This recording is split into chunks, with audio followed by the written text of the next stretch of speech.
Mami Eh, itu uh, apa ya, kesibukannya ini ngapain sih?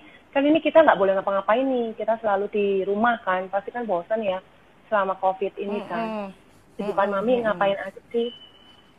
Boleh cerita, Man? Ya, oke. Halo semua. Saya Ria Silalahi. Seperti yang tadi Miss Dian sudah ceritakan, orang tua murid dari 3 anak yang kebetulan memang bersekolah di Penabur semua. Terus beberapa waktu lalu Miss Dian berbincang-bincang dengan saya dan mengajak untuk buat live Instagram ini gitu. Awalnya, aduh, kok saya ngapain gitu ya, ikut-ikutan sok-sok bicara gitu. Karena saya bukan parenting, bukan tokoh parenting, saya bukan psikolog anak gitu. Tapi karena ceritanya ini adalah berbagi pengalaman. Jadi dalam bincang-bincang ini kita bakal cerita pengalaman. Saya akan menceritakan pengalaman saya dan keluarga. Karena itu mohon juga masukan dari Miss Dian tentang apa yang kita alami, tentang apa yang kita lakukan gitu. Nah, sekarang kalau Oke. mengenai kita masuk mengenai kondisi yang sekarang ini bahwa kita sedang mengalami pandemi ini gitu. Yang kita rasakan pada awalnya tentu rasa-rasa yang kata orang emosi-emosi yang negatif. Ya kan ya, Miss? Kayak Iya, rasa benar. takut, rasa khawatir, marah, nggak terima gitu. Tapi menurut saya itu adalah emosi-emosi yang wajar, emosi-emosi yang valid, yang kita nggak perlu tekan gitu. Kita sering dengar orang ngomong gitu, harus positive thinking loh di tengah keadaan kayak begini gitu. Terdengar memang itu baik, positive thinking gitu. Tetapi sebetulnya kalau kita alami sendiri, tidak ada kewajiban untuk saat ini tuh harus positive thinking. Jujur, bagaimana kita mau positif di saat situasi memang tidak baik-baik? Ada yang terimbas langsung ke masalah perekonomian, rasa tidak nyaman, harus ada di rumah terus, yang tadinya aktif beraktivitas mau tidak mau di rumah. Itu bikin frustasi, bikin sedih, bikin khawatir, bikin takut. Dan kita terpapar terus berita-berita dari media bahwa keadaan begini, begitu, dan sebagainya. Jadi kalau kita, saya dan keluarga membiarkan, membiarkan perasaan itu terjadi dulu. Kita rasain dulu. Memang takut kok saya, memang saya kesel kok, saya kecewa.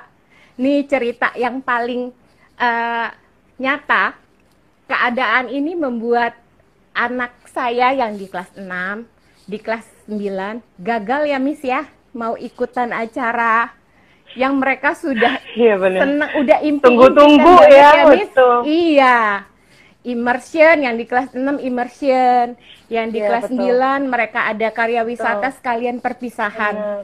Kelas 5 Jadi tidak, Spirit tahu juga, betul, benar Mami. nah begitu. Sedih, iya benar. Jadi iya, tidak munafik pada saat itu mereka nangis. Mereka nangis kecewa, sedih. Saya pun sebagai ibu sedih banget gitu. Karena saya tahu itu hal yang mereka salah satu menjadi semangat mereka untuk mereka aku mau cepet-cepet selesaiin sekolah. Abis itu aku mau sama teman-teman ngerasain liburan bersama terakhir sebelum kita pisah gitu.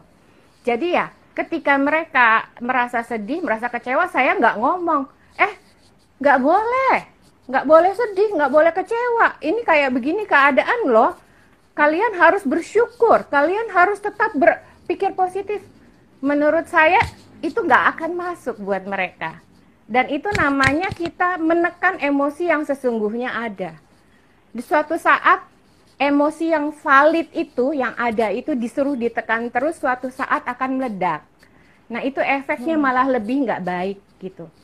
Jadi di saat sekarang ini biarkan dulu mereka mengalami itu semua, rasa-rasa itu semua. Seiring waktu kita lama-lama akan bisa melihat ternyata di balik keadaan yang tidak nyaman, tidak menyenangkan sekarang ini, ada hal-hal yang bisa kita syukuri gitu. Nah, kayak kita di rumah uh, akhirnya jadi lebih akrab satu sama lain. Bonding jadi semakin kuat. Karena yang tadinya papa, mama perlu kerja sampai sekian lama waktunya baru ketemu, sekarang dari bangun sampai tidur ketemu papa, mama terus gitu. Ketemu kakak, adik terus gitu. Jadi bonding itu semakin kuat. Waktu kita untuk keluarga jadi semakin banyak. Terus jadi terangsang untuk kreatif ngisi acara gitu loh, Miss, di rumah. Ya kan? Mau Benar, biar nggak acara itu bosan. mau yang ya, mau katakanlah acara yang katanya apa hal yang mungkin receh buat orang lain lakuin, kayak bikin TikTok apalah segala macam gitu ya, Miss ya. Iya. Ya, tapi dengan kita ngelakuin itu sama-sama, ternyata kok kita terhibur gitu. Kita terhibur, kita juga jadi makin akrab gitu. Ya, jadinya mulai bisa kita lihat bahwa ada blessing in disguise. Terus kayak lihat teman-teman itu seperti menemukan kemampuan-kemampuan baru yang tadinya mereka nggak sadari mereka punya. Saya sering lihat pada rajin posting masak gitu kan. Padahal tadinya, Itu yang paling kelihatan. aku nggak pernah loh aku masuk dapur. Tapi ternyata terus dia bisa bikin cake macem-macem, bikin kue, bikin masakan macem-macem gitu. Terus teman-teman yang bisa tiba-tiba pada kreatif bikin masker sendiri gitu. Tadinya jahit aja nggak pernah gitu. Banyak yang kayak gitu, nyulam atau ya kemampuan-kemampuan yang mereka bilang sendiri nggak nyangka loh, ternyata aku punya ya kemampuan itu gitu. Iya benar. Gitu, Miss. Jadi banyak kreativitas, tapi memang benar sih Mami. Maksudnya dalam keadaan seperti ini itu yang pertama menerima dulu kan. Tapi setelah itu dari menerima kita tahu, tapi kita juga merubah mindset. Benar itu, ya kan? Betul, Bukan berarti betul. harus ditekan, kamu harus positif, bukan seperti itu. Tapi lebih ke dari kamu menerima. Tapi setelah itu, iya memang kondisinya seperti ini. Tapi yuk kita melihat bukan dari yang jeleknya, kita lihat yang bagusnya nih. Awalnya saya juga kayak gitu, Mami. Takut sampai saya mengalami yang namanya sesak napas. Saya pikir apa aku kena kayak gitu kan. Tapi habis dicek-cek, enggak kok, enggak panas, enggak apa. Ternyata memang setelah itu kan baru ada orang bilang kan, ada psikosomatis nih, orang bilang begitu kan. Yang keadaan sebenarnya badannya enggak kenapa-napa, tapi perasaannya seperti, saya bahkan kalau keluar kos aja udah langsung sesak napas gitu loh. Waktu itu pertama kali. Tapi setelah itu memang untuk stop dulu mendengar berita, itu juga penting sih. Ketika kita udah mengalami yang namanya, aku tuh sehat, tapi kok badan aku kayak ada sesuatu nih. Kayaknya itu kita mesti cari tahu apa nih ya yang men-trigger itu kan.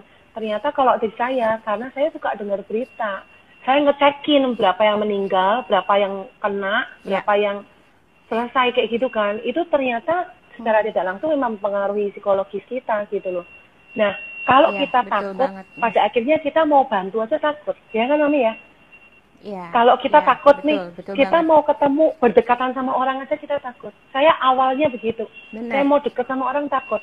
Mengasingkan diri banget-banget gitu. Tapi setelah itu memang untungnya ada saudara yang dekat, jadi saya join di Om gitu, tinggal di tempat saudara. Akhirnya menenangkan diri, baru sehat lagi mentalnya. Awalnya udah seperti itu. Sama, semua orang akan mengalami yang seperti ini.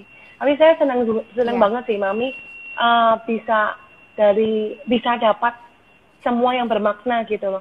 Yang tadinya anak-anak memang kalau kita lihat kan anak-anak aja setelah selesai ini masih banyak mengerjakan tugas yang lain gitu kan Mami ya. Belum orang tuanya, tidak semua orang tua salah satunya ada di rumah. Ada yang mereka harus benar-benar full bekerja. Memang tidak semuanya di saat sekarang ada yang benar-benar sibuk malah. Ada juga, jadi tidak semuanya bisa seperti kita juga sih Mami. Tapi setidaknya keadaan yang sekarang, kalau misalnya eh, mengeluh boleh, apa, it's okay, apa, to be It's not okay to okay be gitu not ya. okay. Iya, Ya, ya, betul. Itu bener sih. Tapi setelah itu ya, kita ya, masuk ke step selanjutnya. Kita melihat, saya tuh benar. belajarnya, kalau di saya ya, untuk membuat biar Ya, saya punya positive thinking gitu kan. Karena kan sendiri gitu kan ya, orang tua juga di rumah kan pasti ada pikiran-pikiran khawatir juga kan. Bentuk yang saya lakukan ya kayak misalnya ketika bisa keluar, entah itu cari makan atau apa, sambil sambil berdoa sih. Kadang tuh kalau misalnya keinget keinget orang-orang di sekitar kayak gitu, itu jadi kayak mendoakan dalam hati sih. Kalau apa, apapun yang terjadi itu Tuhan, saya yakin Tuhan pasti pegang kendali buat semuanya. Jadi Tuhan yang cukupkan segala sesuatunya buat orang di luar sana kayak gitu. ya, Oke, betul, Miss, ada betul. pertanyaan nggak ya Om ya? Bentar, saya cek ada pertanyaan atau enggak. Oke, oh tadi benar ada yang setuju. Menurut aku tidak penting, aku tidak perlu mendengarin berita nih katanya. Ada yang bilang Hmm, begitu. Benar sih. Kalau misalnya beritanya yang bagus-bagus nggak apa-apa. Kalau saya sambil ya, mendengarkan banyak webinar. Sekarang ya, banyak sekali webinar. Dan itu memang benar-benar membantu kita untuk, ya itu, kalau namanya parenting kan nggak ada sekolahnya ya Mami ya. Kita aja juga, Mami bener bisa ikut banget. KKO sampai 4 kali. Nggak bosan Mami ikut KKO 4 kali? Eh, karena pembicaranya beda-beda ya, Miss ya. Walaupun Iya. temanya sama, pembicaranya beda. Ada ilmu baru lagi yang kita dapat gitu. Jadi ya enjoy aja gitu. Malah mungkin penyelenggaranya kayak Miss-Miss ini nih, mungkin heran ini si Mami ini kok ada lagi gitu ya. Oh, saya seneng banget lihat Mami. Apalagi Mami mau sharing. Saya suka kalau misalnya ada orang tua yang join terus bisa sharing gitu loh. Karena dengan Hmm. namanya aja KKO kan, kelompok kepedulian orang tua gitu. Maaf, saya jadi promosi apa program sekolah nih. Karena memang iya, itu tempat di Aku mana kita bisa sharing. Mami. Heeh. kalau boleh Gimana? nambahin ya, Miss. Heeh. KKO itu keuntungan kita sebagai orang tua di penabur. Bisa ikut seminar parenting bebas biaya. Seminar parenting di luar itu berbayar, Miss. Ini dengan pembicara-pembicara yang oke-oke. Kita dikasih kesempatan untuk belajar parenting tanpa ngeluarin biaya. Jadi buat mami papi yang belum pernah ikut KKO, kalau saya nganjurin banget itu kesempatan kita belajar tanpa kita perlu mikirin biaya. Keren banget deh. Aduh, terima kasih loh Mami. Ini kalau yang mengadakan juga happy kalau misalnya orang tuanya juga ikut berpartisipasi gitu ya. Ah, Miss, Oke, siapa tuh aku kita mau pertanyaan? cerita. Iya, gimana Mami? Mau, Boleh, boleh. mau cerita pengalaman Miss Dian tadi terkait dengan bagaimana kita tarik ulur dengan media ya Miss di saat sekarang ini. Jadi ini baru kali ini saya berbicara apa adanya tentang kondisi saya yang selama ini hanya teman-teman dekat yang tahu. Saya itu memiliki anxiety disorder dan panic attack. Sehingga waktu pertama kali berita COVID di Indonesia itu sudah masuk. Itu cemasnya setengah mati gitu. Dan saya memutuskan untuk tutup mata, tidak mau tahu, tidak mau dengar.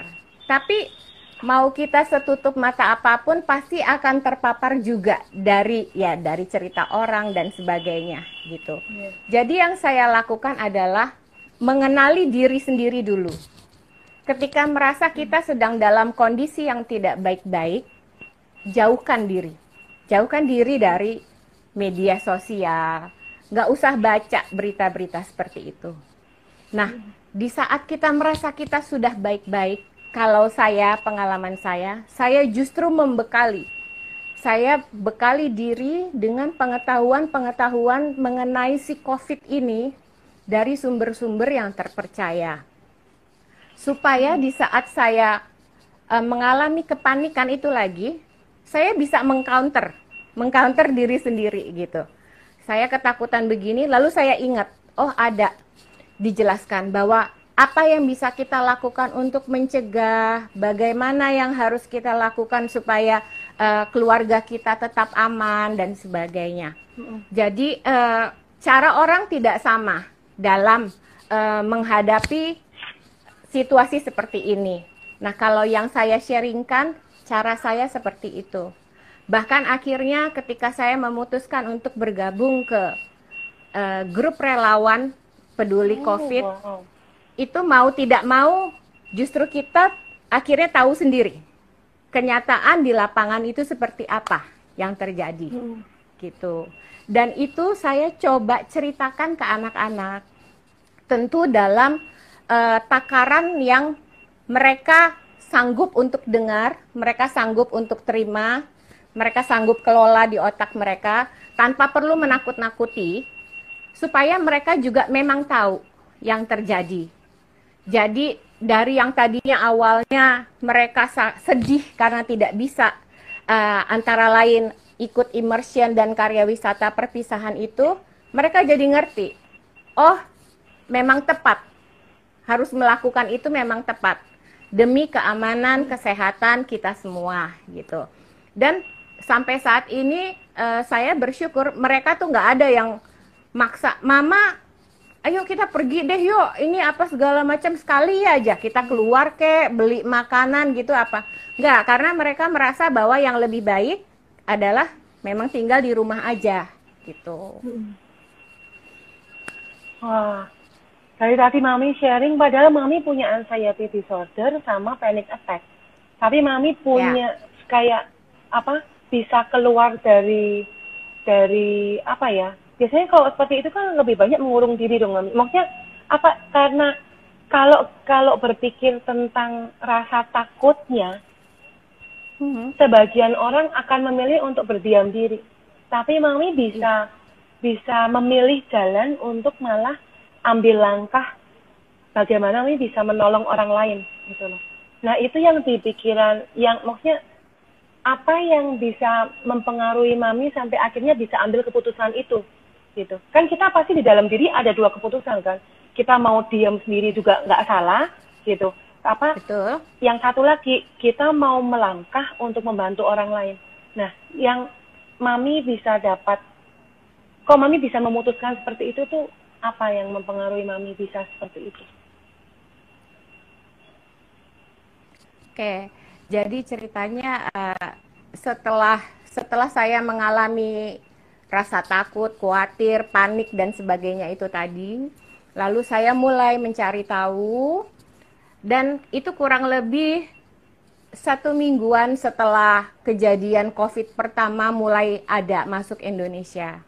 Nah, kebetulan dahulu saya pernah bergabung juga di grup relawan salah seorang capres gitu. Dan kebetulan grup relawan ini sekarang jadi memfokuskan untuk kita terjun membantu di tengah pandemi COVID ini gitu. Lalu saya mikir gitu ya, daripada saya hanya udah dapat berita-berita dan sebagainya gitu, kenapa enggak saya coba melakukan sesuatu yang bisa saya lakukan. Akhirnya saya memutuskan untuk ikut terlibat di dalam grup relawan itu gitu. Dan di situ macam-macam, Miss, ada yang memang sebagai tim edukasi supaya kita semakin memberikan awareness ke masyarakat. Ada juga yang turun langsung untuk menyerahkan bantuan-bantuan, jadi ke rumah sakit, lalu ke semua para pekerja-pekerja yang terpapar, terdampak efek COVID ini. Lalu ada juga yang seperti saya memilih untuk bertugas memverifikasi data. Jadi pada saat awal-awal COVID itu kita kalau lihat di media massa banyak sekali kan yang rumah sakit membutuhkan APD dan sebagaimana gitu. Itu kita tampung, kita kumpulkan. Lalu, nah karena saya menyadari saya nggak mungkin ikut bergerak yang turun ke jalan langsung. Saya serumah dengan orang tua saya yang sudah lanjut usia. Resikonya besar kalau saya turun ke jalan, saya pulang bertemu dengan mereka, juga ada anak-anak, sehingga saya memutuskan saya membantu yang bisa saya lakukan tidak dengan terjun langsung gitu, jadi dari jauh, yaitu tugas saya memvalidasi, memverifikasi apakah betul memang ini rumah sakit ini, kekurangan ini, karena yang kita temui di lapangan ternyata banyak juga permintaan-permintaan itu yang sifatnya fiktif ya, Miss ya, gitu. Jadi memang keadaan sekarang lagi susah gitu kan, sehingga akhirnya ada juga yang mencoba-coba untuk memakai cara itu gitu.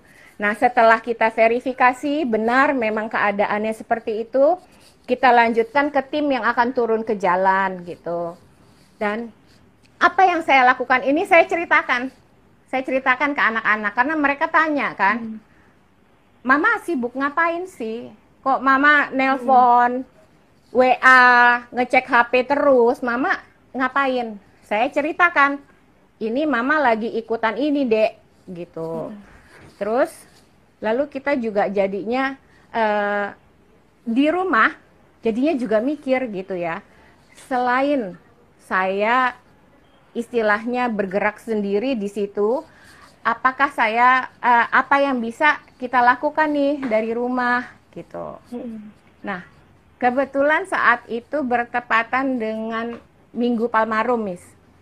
Minggu Palmarum udah mulai tuh ya, kita tidak bisa ke gereja gitu kan. Terus saya ngomong gitu, gimana ya kalau kita menggantungkan mie instan itu di pagar rumah gitu. Ya, ide buat sukses itu ya. Iya. Apa sih yang kita lakukan itu? Apa sih artinya mie instan itu gitu? Nggak ada lah artinya dibandingkan apa ya, Miss ya? Kesulitan yang sedang dihadapi oleh kita semua. Cuma maksud saya dengan kita melakukan itu maksudnya pengen menunjukkan bahwa kita mendukung satu sama lain gitu. Dan istilah saya ingin mengantarkan semangat gitu. Mengantarkan semangat supaya mereka yang memang harus masih berjuang di jalan, nggak bisa seperti kita tadi Miss Dian katakan untuk tetap berdiam diri di rumah, itu tetap semangat gitu. Jadi akhirnya saya coba buat seperti itu. Saya cerita sama anak-anak, gimana kalian mau nggak bantuin mama gitu. Terus mereka bilang mau gitu. Dan kebetulan juga adik saya ajak juga kan, yuk kita buat ini gitu.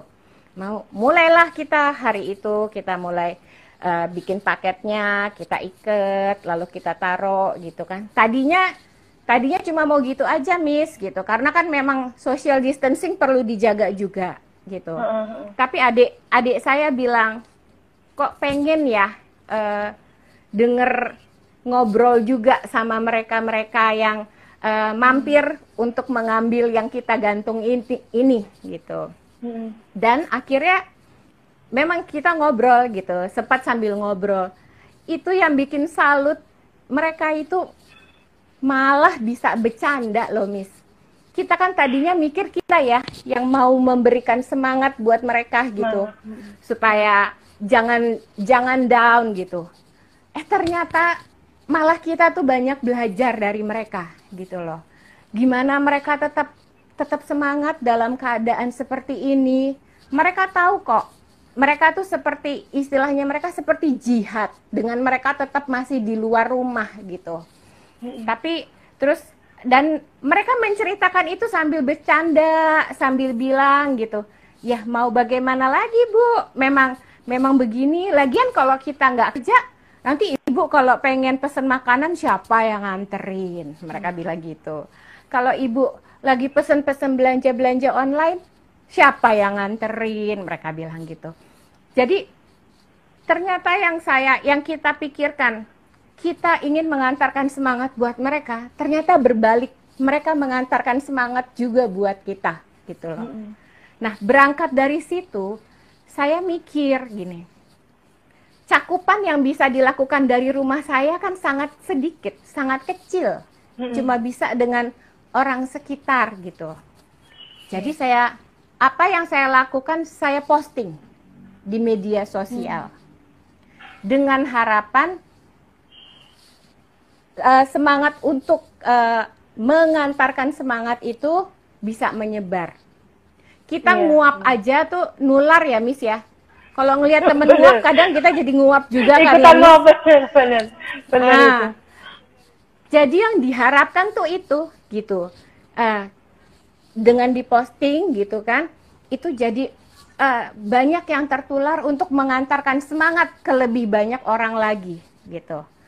Nah, itu ceritanya lucu tuh, Miss, karena saya mendapatkan tanggapan juga banyak yang aneh-aneh gitu dengan kegiatan ini. Pro kontra ya biasanya ya, Mami ya. Betul, Miss, betul. Benar. Jadi kayak tiba-tiba ada yang DM gitu. Ria, ngapain sih gitu? Lu maaf nih, Miss, aku ngomongin seperti yang aku terima. Iya. Lu bagi-bagi gitu aja, lu pamer-pamer di media sosial. Ria lo ya, gitu kan. Aku masih bisa bercandain waktu itu aku jawab, "Hah? Bukan, gue jelo. Masa lu belum tahu sih kalau gue jelo?" Gitu. Tak jawabin gitu, Miss, gitu. Lalu ada yang ngomongnya kayaknya baik-baik menasehati, ngomongnya gini. "Ri, lo tahu kan istilah do good to feel good?" Dia bilang. Berbuat baik supaya dianggap orang baik, gitu. Jangan sampai loh ya, lo terjebak seperti itu. Terus ada pula yang mengutip pakai firman-firman. Kalau tangan kanan memberi, tangan kiri nggak perlu tahu. Oke, saya terima masukan-masukannya semua. Saya anggap itu ada baiknya mengingatkan saya, gitu. Tetapi Tuhan mengaruniai kita juga akal budi.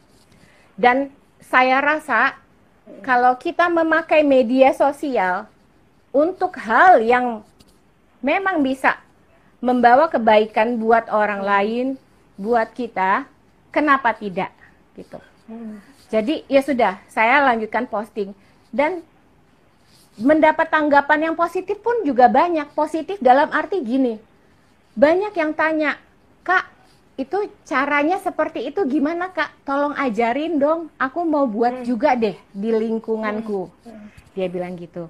Atau beberapa teman juga bilang, "Ri, minta tolong, aku titip sedikit. Tolong ya Ri, rumahku soalnya nggak di pinggir jalan," gitu. "Kalau di pinggir jalan kayak kamu memungkinkan untuk dilakukan. Aku titip ya Ri, tolong dilakukan." Ya, itu saya posting dan mereka saya tag. Ya, sebagai bentuk pertanggungjawaban saya juga gitu, bahwa berkat yang sudah mereka titipkan saya lakukan gitu. Tapi saya juga kepikiran, Miss, mungkin yang diingatkan teman-teman itu ada baiknya. Jadi kita melakukan hal-hal lain yang saya sama sekali nggak posting. Mau dijadiin WA status, IG story kayak apa, enggak saya lakukan gitu. Pokoknya benar-benar diem. Dilalah kok tetap dapet ya, Miss ya, yang DM gitu, nanya gitu, "Kok lu sekarang diem aja? Udah nggak bikin apa-apa lo ya?"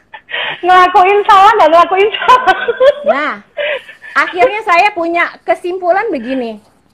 Ya, kita itu mau ngelakuin apa, pasti ada saja orang yang akan komentar.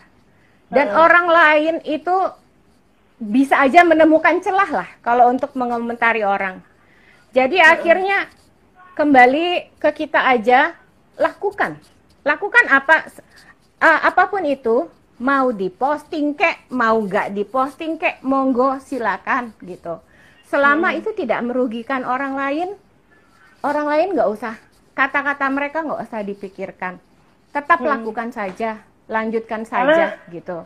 Karena ada kata-kata kan juga begini, kita nggak bisa menyenangkan semua orang. Benar kan, Mami? Betul, Miss. Iya. Saya ingat kok yang ada ketika kita membuat keputusan misalnya, satu keputusan aja yang bisa satu bisa merugikan sebagian pihak, yang satu lagi juga menguntungkan sebagian pihak. Sama kayak kita, yang kita lakukan seperti itu tergantung pemikiran orang menurut saya ya. Kalau orang berpikirnya kayak ini cuma cari pamer doang nih, cari pamor doang nih biar keren nih. Tapi emang bener apa yang kita bagikan, kayak Mami nih, begitu Mami share apa yang dilakukan itu memberi ide buat orang lain untuk oh iya ya, ini saatnya kita berbagi nih. Nggak bisa nih kita diam aja. Kalau diam aja makin banyak orang susah, nanti malah makin banyak melakukan hal-hal yang nggak baik gitu kan. Jadi daripada seperti itu ya kita bagi-bagi sebisa mungkin, seperti yang Mami lakukan seperti itu. Dan saya percayanya didasari dari kasih ya Mami. Kalau orang nggak punya kasih, itu untuk peduli sama orang lain kayaknya nggak mungkin. Kalau orang nggak punya kasih gitu loh. Terus Mami juga punya support system. Makanya yang dari grup-grup itu mungkin jadi membentuk Mami untuk care sama orang lain. Karena dari grup-grup, dari teman-teman yang Mami punya gitu. Jadi itu kita juga bisa dapat pelajaran dari situ ya.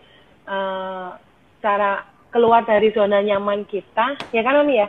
Keluar dari zona nyaman, terus berani untuk bertindak, melakukan sesuatu buat orang lain ya. Ini ada pertanyaan dari tadi nih, saya belum baca. Ada pertanyaan nih Mami nih. Dari Miss Fear, dari awal ya. Ada namanya dari awal. Pertanyaannya begini. Saya bacakan ya. Bagaimana membatasi gadget?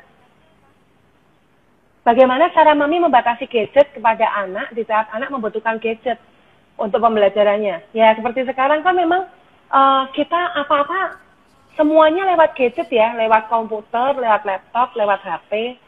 Online learning ya kan, home learning dari rumah seperti itu kan, mau nggak mau Dian terputus-putus ya kan sarana. Oh iya, halo. Oke, sekarang udah kembali ya. Oke, jadi tadi pertanyaannya kan bagaimana anak-anak bisa Mami bisa membatasi gadget anak-anak, di mana kita ini sekarang itu menggunakan gadget sebagai media utama kita untuk belajar, untuk lain-lainnya gitu. Cara Mami membatasi gadget ke anak bagaimana di masa-masa sekarang ini? Nah, itu jujur mau dikonsultasikan juga ke Miss Dian. Gimana Mami? Jujur itu mau saya konsultasikan juga ke Miss Dian ya. Karena gini, karena yang kelas 9 sudah resmi dinyatakan bahwa sudah selesai masa home learning. Sehingga kan dia sudah mempunyai kebebasan lebih daripada adik-adiknya. Jadi pemakaian gadget untuk dia pun waktunya sudah lebih panjang gitu. Nah, anak-anak ini kan masih suka ngerasanya gini. Yang namanya adil itu ya semuanya sama diperlakukannya. Kakak kok boleh lebih lama pegang gadget, aku harus lebih singkat gitu. Nah, itu saya jelaskan bahwa kakak sudah selesai. Kalau kalian belum, masih ada proses home learning. Jadi gadget itu dipakai dari jam sekian sampai jam sekian. Lalu kita harus break dulu. Saya bilang begitu. Nanti kalau sudah sore sampai jam 8 itu boleh dipakai bebas buat kalian mau kontek-kontekan sama temen kah, mau lihat YouTube, mau apa. Nah setelah itu taruh di mama, kumpulin di mama. Bahkan yang kelas 9 pun saya gituin, kalau udah kumpulin di mama gitu. Nurut sekaligus juga mukanya agak-agak berat gitu kan. Karena dia merasa ya, orang aku udah nggak ada apa-apa kok mah gitu kan, lagi asik chatting sama temen kok gitu. Cuma saya bilang kakak adik-adikmu ini nyontoh ngeliat gitu, jadi ya buat kakak juga tolong ada jamnya, saya bilang. Nah cara seperti itu gimana tuh Miss? Mohon masukannya Miss Dian. Yang Mami lakukan udah bagus ya. Mami kasih batasan waktu seperti itu. Terus memang dikasih pengertian ke anak-anak kan bagaimana kalau yang sudah selesai memang menggunakan handphonenya mungkin bisa dialihkan ke hal yang lain. Misalnya seperti kakak justru mendampingi adik untuk mengingatkan untuk bisa mengerjakan tugas dengan baik, misalnya seperti itu.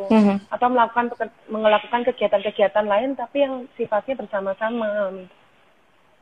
Nah, sekarang mereka jadinya kalau sudah selesai jam megang HP, itu jadinya laptop yang disentuh. Terus ngebuka itu, Miss, K-pop dance. K-pop dance. TikTok, bukan Terus, TikTok ya? Bukan. Terus mereka ngedance bareng-bareng gitu. Nah, ya udah saya lihat itu oke lah, itu baik lah ya. Jadinya mereka sekalian bisa bareng-bareng ngelakuin sesuatu ya. Ya udah itu saya biarin loh. Malah kadang saya ikutan juga sok ngedance gitu lah, Miss gitu. Pokoknya sih kalau misalnya ada yang iri itu wajar ya, Om ya, namanya anak-anak kan. Ya kan iri itu memang wajar sih, maksudnya masing-masing anak pasti yang satu tugasnya pas banyak, yang satu tugasnya cepat diselesaikan, yang satu udah selesai nggak ngapa-ngapain seperti itu pasti kan jadi masing-masing jadi kok dia enak sih, aku kok masih banyak PR sih, misalnya seperti itu. Yang penting yang Mami lakukan kan udah bener. Mami kasih penjelasan. Anak sekarang kayaknya gitu deh. Harus dikasih penjelasan dulu. Kalau bilang boleh, nggak bolehnya tuh ada penjelasannya dulu. Kalau misalnya tidak ada penjelasan, jadi kayaknya kesannya kayak, ya pokoknya begini. Kata pokoknya tuh kadang tidak bisa diterima anak sih.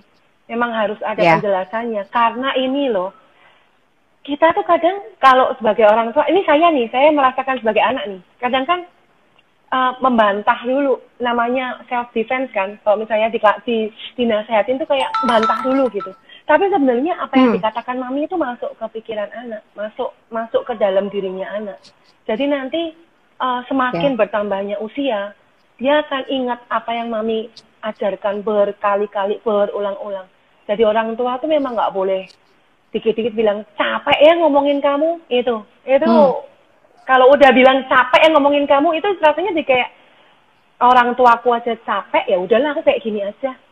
Itu yang bikin akhirnya jadi nggak konsisten. Benar, kan? Miss. Kalau nggak konsisten bilangin anak, jadi kayak malas aja nasihatin karena anaknya terus berulang kali melakukan hal yang sama gitu. Nah, prakteknya juga benar. Mami kan udah nggak cuma kasih tahu, tapi Mami juga mempraktekkan langsung gitu. Kalau misalnya kumpulkan, ya udah kumpulkan bareng-bareng. Mami juga stop chat pasti. Mami stop atau masih WhatsAppan? Kalau misalnya pun ternyata memang itu yang mereka suka proses, yang mereka suka protes. Karena kadang kayak di grup relawan itu tiba-tiba ada sesuatu yang urgent. Yang malam pun tiba-tiba grup itu aktif gitu. Ini ada begini, kita harus begini segala macam gitu. Nah itu sudah pernah mereka protes gitu. Mama nyuruh kita nggak boleh pegang HP setelah jam sekian. Tapi mama masih pegang. Nah itu saya izinkan mereka baca. Ini loh, betul, kenapa mama masih pegang. Ada keadaan yang terjadi begini.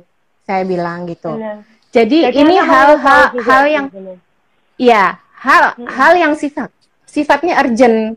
Jadi ya mama masih pegang HP. Saya bilang begitu.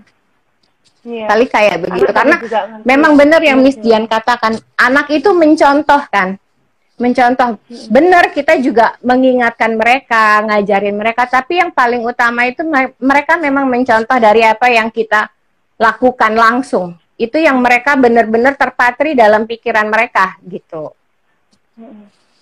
Benar. Nah, saya baca pertanyaan lagi nih, Mami. Dari Mr. David nih, maksudnya hal-hal sederhana apa sih yang dilakukan di rumah, di keluarga Mami gitu, dari membangun hubungan keluarga yang tadi Mami kan bilang kan ini terbangun karena di rumah semua, jadinya malah jadi membangun hubungan sama anak, ada hot bondingnya gitu kan. Nah itu yang dilakukan apa sih Mami? Saya dan suami membiasakan untuk kita apa-apa diskusi, melibatkan anak-anak. Jadi Miss Dian hilang. Hai Miss Dian. Oh, Dian. Oke. Saya padahal di sini terus. Oke. Jadi ya kita suami. membiasakan untuk diskusi apa-apa diobrolin, diajakin. Anak-anak tuh kita kasih kesempatan untuk mereka ngeluarin pendapat mereka sendiri gitu.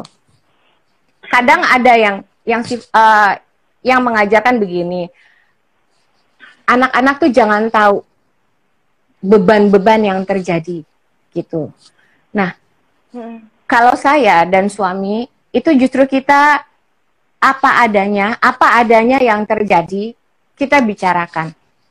Kayak jujur saja, kita pernah beberapa kali mengalami yang namanya problem ekonomi yang cukup serius.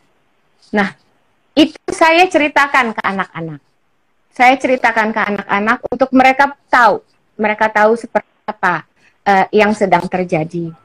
Walaupun kita katakan, untuk keperluan utama kalian, pendidikan, makan, dan sebagainya, mama papa akan mengusahakan yang terbaik, kalian nggak usah pikirin itu. Tapi untuk yang sifat-sifatnya di luar itu, yang rekreasional, mungkin kita tahan diri dulu untuk beberapa saat. Dan itu membuat mereka jadinya lebih bisa merasakan gitu. Nah, makanya tadi pertanyaan yang Mr. David tanyakan, ya caranya membangun bonding itu karena kita biasakan untuk melibatkan mereka untuk berdiskusi, untuk berbicara apa adanya, gitu. Karena prinsipnya saya begini, Miss. Awalnya waktu menjadi orang tua itu, kita kan pengennya segala sesuatunya ideal, gitu. Terus anak itu kayaknya nggak boleh tahu kalau ada problem begini-begini, jangan membebani anak, gitu. Tapi pada kenyataannya mereka akan hidup di dunia nyata yang toh mereka akan menghadapi problem ini itu. Jadi mau tidak mau kita harus siapkan dari rumah juga. Bahwa hidup tidak semulus, tidak sebaik-baik yang mereka pikir gitu. Tentunya itu sesuai dengan kapasitas emosi mereka saat ini, bagaimana juga kapasitas pola pikir mereka saat ini gitu. Tapi kalau saya dan suami lebih suka memang menceritakan apa adanya, kita diskusikan bareng-bareng gitu. Jadi ya sekarang ini dengan semakin banyaknya waktu di rumah, ya lebih sering ngobrol. Nah, otomatis bonding itu pun juga semakin tercipta gitu. Keren. Berarti iya ya, itu nomor satu sih dalam hubungan pernikahan, malah bangun komunikasi. Setelah itu setelah berkeluarga, bangun komunikasi juga sama anak. Benar banget tuh Mami. Waduh, Mami banyak memberi pelajaran buat kita semua. Miss Nia juga setuju nih. Miss Nia bilang, Miss Nia menambahkan. Miss Nia, mana ya? Miss Nia bilang, harus ditanamkan juga, kalau untuk gadget ya, harus ditanamkan juga dalam pikiran anak-anak, bahwa HP atau komputer adalah alat belajar. Ya, jadi biar anak-anak tahu kalau handphone sama komputer itu bukan satu-satunya yang memberi mereka kesenangan gitu. Tapi banyak hal lain yang bisa dilakukan selain bermain handphone atau gadget. Apalagi sekarang kan TikTok kan terus ya Mami ya. Banyak yang main TikTok juga kayaknya. Aduh, terima kasih loh. Ini udah 16:51. Oke, kayak apa? Kayak yang waktu itu kita ngobrolin, mereka tuh juga jadi sekarang rajin banget kan ke dapur gitu. Kebetulan kan yang Gianina, dia memang di sekolah kan juga memang ngambil tata boga. Jadi itu dia suka mempraktekkan ini gitu. Jadi memang nggak melulu sebenarnya gadget yang dipakai sebagai sumber hiburan saat ini ya. Yang kayak begitu-begitu itu juga kayak masak. Kalau yang kecil Syafona ini sekarang tuh hobi sekali menulis, menciptakan lagu kata dia. Walaupun adanya belum ada Miss, tapi dia udah punya lirik-liriknya gitu. Terus dia Oh, juga wow, keren. melukis, ya melukis macem-macem gitu. Kalau enggak nanti lukisannya itu terus dia kasihin kata-kata yang romantis. Dia itu memang anak yang paling romantis di antara 3 anak saya. Jadi saya sering Ah, dapat surat cinta bukan dari suami, tapi justru dari dia gitu. wah, keren Jadi ya banget. banyak, sebenarnya banyak, benar. Bukan gadget itu bukan satu-satunya cara untuk mendapatkan hiburan gitu. Hmm. Wah, keren banget nih. Bisa sampai mengarang apa? Mengarang lagu ya? Membuat lirik lagu ya, Mami? Ini bisa dibantu Mister Iya, Michael nih buat bisa dibantu Mister Michael menciptakan lagunya. Mr. Michael yang bikin melodinya ya, Syafona yang bikin Iya liriknya. betul. Wah, keren banget tuh. Benar, benar, benar. Mami, oke. Anak-anak kan ada 3 nih, Mami. Kan mereka berbeda-beda nih. Dari yang bahasa kasihnya beda-beda. Tapi Betul. Savona, pokoknya cara mereka belajar kan juga pasti beda-beda ya. Bahasa kasih mereka Ya, juga berbeda-beda. Nah, ya. 3 anak ini udah perempuan semua. Yang satu masih anak, masih kelas 3, mau naik kelas 4. Yang satu udah puber, yang satu lagi udah remaja. Gimana caranya Mami bisa mengerti masing-masing anak ini sama cara untuk memenuhi kebutuhan emosi mereka gitu loh. Kan termasuk Mami kan juga sibuk kan, ternyata kan jadi relawan COVID seperti ini. Itu untuk memenuhi kebutuhan emosi mereka itu apa aja sih yang dilakukan? Tadi kan udah ya komunikasi, itu mungkin salah satunya ya, membangun komunikasi itu ya. Terus untuk yang lain-lainnya dari yang sampai, pasti kan dari kecil sampai akhirnya jadi remaja itu kan pasti Mami ada satu yang selalu apa ya, kayak prinsip dalam keluarga gitu loh Mami. Yang Mami bangun dari kecil sampai akhirnya kebutuhan emosi mereka. Yang Mami lakukan apa aja sama yang keluarga lakukan? Oke.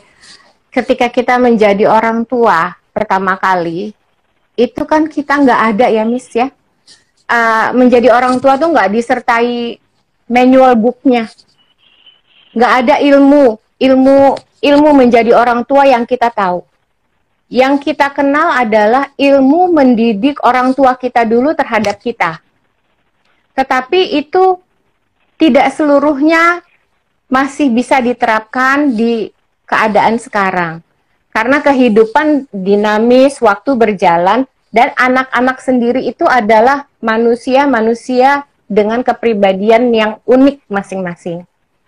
Saya itu dulu pernah berangkat dari waktu masa kecil saya memiliki trauma akan kejadian bukan dari keluarga, tapi karena peristiwa yang terjadi yang di luar kontrol kita.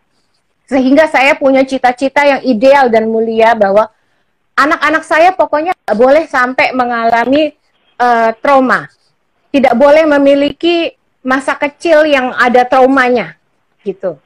Sehingga saya tuh menerapkan apa yang didapat dari seminar parenting, dari buku-buku parenting, dari konsultasi dengan mereka yang ahli-ahli parenting, itu tadinya tuh mau saya terapkan tuh sebulat-bulat itu gitu. Seideal-ideal itu. Tapi ternyata pada kenyataannya kita harus menyesuaikan dengan sikon kita masing-masing dan dengan keadaan anak masing-masing. Jangan banding-bandingkan si A, B, C karena mereka punya kepribadian yang berbeda-beda, karakter yang berbeda-beda. Saya yang nomor 1 itu sangat mandiri, anaknya tough, tapi hatinya itu sebetulnya lembut dan hatinya kecil. Sebagai contoh, ketika adiknya operasi usus buntu, dia memilih untuk dia tetap bertugas basar di sekolah daripada dia lihat prosesnya adiknya dibawa ke kamar operasi. Gitu. Nah, setelah adiknya oke, pulih, dia baru mau ke rumah sakit. Nah, yang nomor 2, Ivanka, itu tampilannya selengean ya, Miss ya. Terus gayanya paling cuek, tapi dia justru yang paling peka. Dan sering dia itu memberikan komentar-komentar yang bisa membuat saya tuh, oh iya ya, ternyata begitu. Kayak kasus yang saya mendapat tanggapan-tanggapan yang negatif mengenai aksi berbagi kasih yang dilakukan. Ada kata-kata dia tuh yang saya ingat banget. Dia bilang gini, "Why bothered, Mom? Even Jesus has haters." Apalagi Mama. Pasti ada aja orang yang nggak suka apa yang Mama lakuin. Jadi nggak usah dipikirin, dia bilang gitu. Nah, yang ketiga, Syafona ini anak yang sangat-sangat romantis dan senang sentuhan fisik. Jadi dia sering kali datengin saya tuh hanya untuk meluk, untuk nyium, untuk bilang I love you, atau ngasih surat. Dia nulis, dia gambar, dia bikin lagu seperti yang tadi saya ceritain gitu. Lah, ya itu pendekatannya kita mesti beda-beda. Dan saya kadang suka melakukan ngedate dengan mereka bergantian satu persatu gitu. Jadi ngedate sama yang kakak, kita topik pembicaraannya udah beda. Dia dengan teman-temannya, lalu teman-temannya mulai ada taksir-taksiran, lalu bicara dunia Korea, artis-artis Korea, gitu. Lalu bicara terus ngedate lagi dengan yang nomor 2, dapat masukan yang beda-beda lagi, gitu. Dia dengan segala kekonyolannya yang suka bercanda.